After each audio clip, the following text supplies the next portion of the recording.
Again, I will be very conscious, Honorable De Lima, with respect to statements of fact and law that are not coming out from the mouth of any witnesses you will be presenting. So kindly be precise and short with respect to your opening statements. You may proceed, ma'am, subject to those reminders. Thank you, Mr. Presiding Officer. This is about 5 minutes or a little more than 5 minutes. Mr. Senate President, Mr. Presiding Officer, Honorable Senator Judges, mga kababayan, magandang umaga po. Sa ating pagbabudget para sa pamilya, dahil hindi naman unli ang pera, masinop ang ating paggasta sa talagang kailangan at kapakipakinabang natin nilalaan.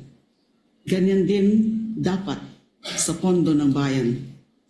Sa yugtong ito ng paglilitis, pag-uusapan natin ang confidential funds.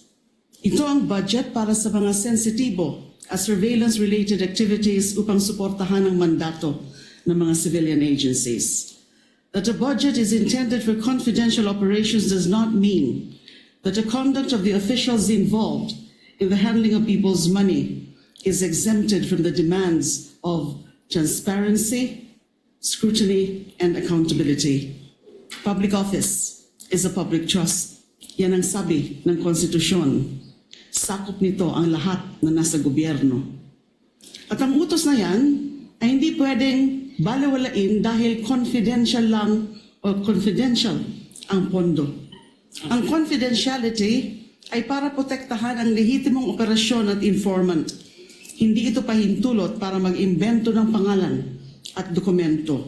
Hindi ito palusot para ibulsa ang pera. Kung confidential ang pondo, lalo pa ngang mataas ang pananagutang kaakibat nito. The Constitution entrusts this court with the solemn duty to determine whether the respondent Vice President committed culpable violation of the Constitution, graft and corruption, and betrayal of public trust. The evidence will show that she did.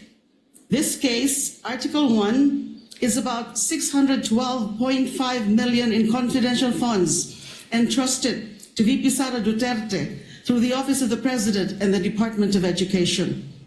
This is not about one missing receipt. This is not about a clerical error or accounting mistake. The evidence will reveal a pattern, a systemic course of conduct that, taken as a whole, demonstrates graft and corruption and betrayal of public trust. With the permission of the Honorable De Lima.